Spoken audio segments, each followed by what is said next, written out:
Welcome to Signs Unscripted. I'm Robin Donovan, Signs of the Times editor-in-chief, and with me today is Sapna Budev, the executive director of the Sign Research Foundation in Alexandria, Virginia. Okay, so just outside of DC then.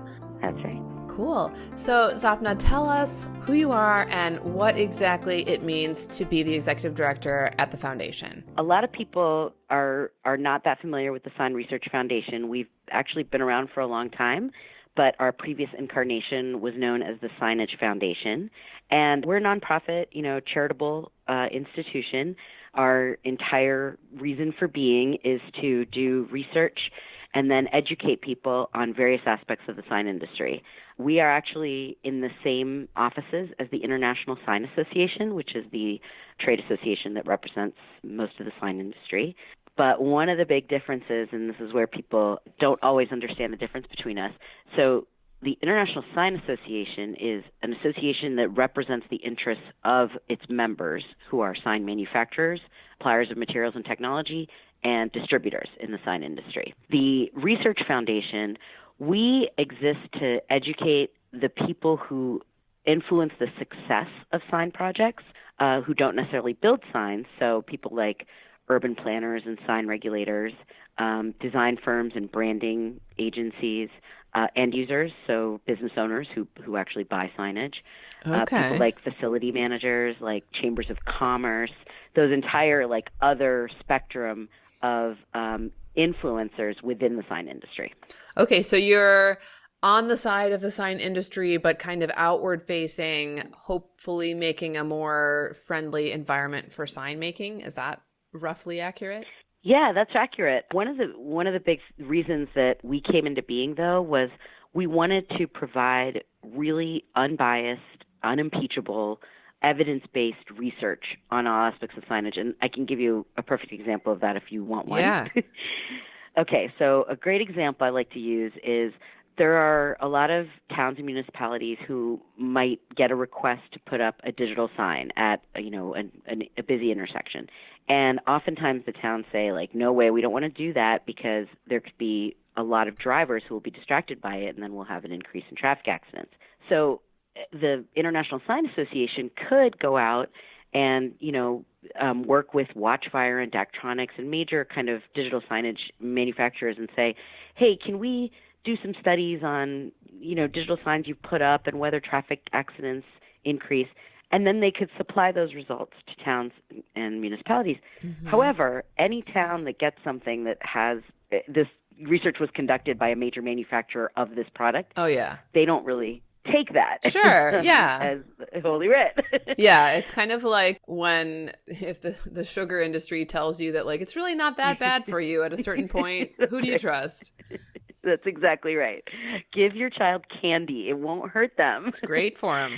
So we came in and we went out and found a gentleman, a PhD. He's the head of transportation engineering at Texas A&M University.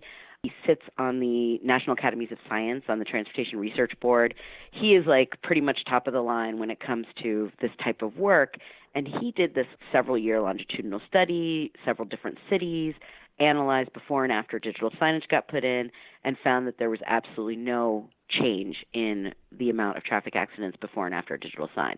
So if we take that report to a city and say, hey, look at this guy, this academic who we can't buy, his research is his research, right. Then they take that as very, very evidence-based. And so that's kind of how we started, was we wanted to be able to produce this type of work, and we don't have influence over the results. We just supply them, whatever they are.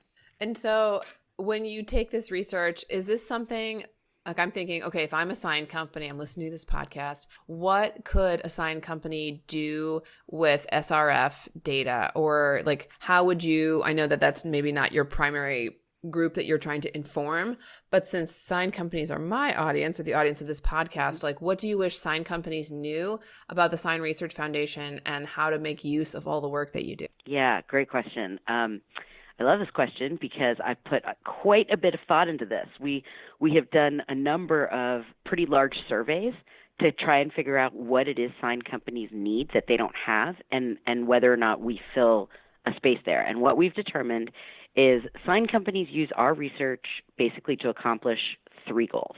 One is customer acquisition.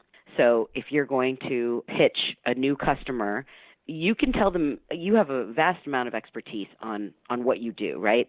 Mm-hmm. But again, unbiased, evidence-based research we have on consumer perceptions of signage. What is it that a customer is looking for? We have all that. So you take one of our executive summaries or a full report or an infographic with you, and you say, hey, you can find all this at signresearch.org. It's done by academics at top-tier universities. Mm-hmm. And this is where we come in. We want you to be most successful, and you need a sign that's this big.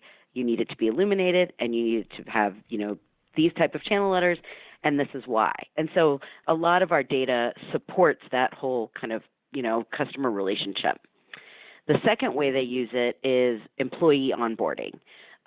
Both to train new employees, like if you're hiring, but also if you want to, some of our greatest advocates, what they've done is they've created little training modules using our research. So you have someone who's a designer, and they say, okay, we know that your skill set is in design, but we want you to understand all of the aspects that go into illuminated signage. And so we want you to read this report, and then you're going to take this test of like 10 questions. And we're just going to increase your kind of institutional awareness and industry awareness. So they use it for that. And then the last area, which is large focus of our work, is educating planners and educating regulators. So again, when they go into city councils and they're applying for a permit, and if they get pushback or they need to do a variance, we have a number of reports on model sign ordinances, the best practices in developing regulations, what aspects of signage increase the ability of the viewer for it to be legible. Okay. All of this work has been done, and they can provide this and say, look, your regulations aren't adhering to kind of the best practices out there. Right. And these are some of them. And don't reinvent the wheel. We already have this information. Exactly. Okay. So your website is signresearch.org. And how can a sign company get to this research? Do they have to join, or how do they, if they need this, if they want this, or if they want to send a planner your way and they want to get one of these reports, what should they do? Where should they go? So there's several ways. So our reports are on our website. And if you go to signresearch.org and then you click on the navigation tab that says research, you'll see them all listed there. And they're done by topic, and they're, all listed alphabetical order, however you want to do it. Okay. And I'm there now. And it's best practices, design, illumination, legal, placemaking, safety, sign codes, value of signage, wayfinding. And so we can just get to these. They're just there. Okay. Perfect. Yeah. So, Wow, this is a wealth of information. Okay. So if you're a sign company, you better be using this website. Because if you need to make any kind of persuasive argument, it's here, right? I mean, basically. Yeah. Okay. And there's actually another option. So a lot of sign companies, one of their biggest challenges, obstacles, is working with the regulatory officials. And we started a program, this was our third year, 2019 was our third year, where we call it the SRF Scholars Program. We bring 50 regulators, 50 planners or city officials to our annual conference, which takes place along with the ISA Sign Expo. Mm-hmm. So it's on site there where they are. And we bring the 50 planners, we put them through like a day of just deep education on all of these, developing regulations and brightness levels and all that stuff. Basically a Signs 101 plus regulatory stuff. And then we take them through the trade show, which has been amazing. I mean, it's funny because when we started this, I think that a lot of people just instinctively feel like the relationship between planners and sign companies is combative. Right. It's one where you have to argue. And I have come to literally the opposite conclusion. After 3 years of working with these guys, it is so clear to me, and I've done a wealth of surveys to them to figure this out as well. They want very badly for that relationship to be collaborative and friendly. But they're bureaucrats who live in a world of red tape, and they have bosses and they have stakeholders that they have to think about. So a lot of our work has been, how do we make our sign regulations more flexible so we can work better with the sign industry? And how do we make that permitting process easier for the user, for the person who's applying, as opposed to us who are just paper pushers? And they're not really paper pushers. They do a lot of good work. But right. But that has been an eye-opener for me, because these people are not our enemies. They're actually like really looking to work very closely with us. They just don't know how. So we provide that bridge. Yes. Well, and that's wonderful. And yeah, I also have heard that planners today are very interested in what all of this means and the new technology in the sign world. And there's very little of that adversarial sentiment that has been attributed to them in the past. So, Sapna, we just have about, I don't know, a minute left here. And what I would love to ask you is a quick, interesting question about what have you been surprised about in all the sign research that you've done? Or can you share with us kind of like a fun fact that's come out of some of the work that you've seen? Yeah. So there was this one study that analyzed people's perceptions of signage, and the one thing they asked was, what makes a sign difficult to read? Okay. So there's like 10 different choices that they could pick, and they vary from things like, it's not sufficiently lit, or it's a digital sign and the message changes too fast, or there's a fancy font, stuff like that. And 100,000 people were surveyed for this, okay? Okay. The largest percentage of people, so 83%, said the largest impediment to reading a sign legibly is if the letters are too small.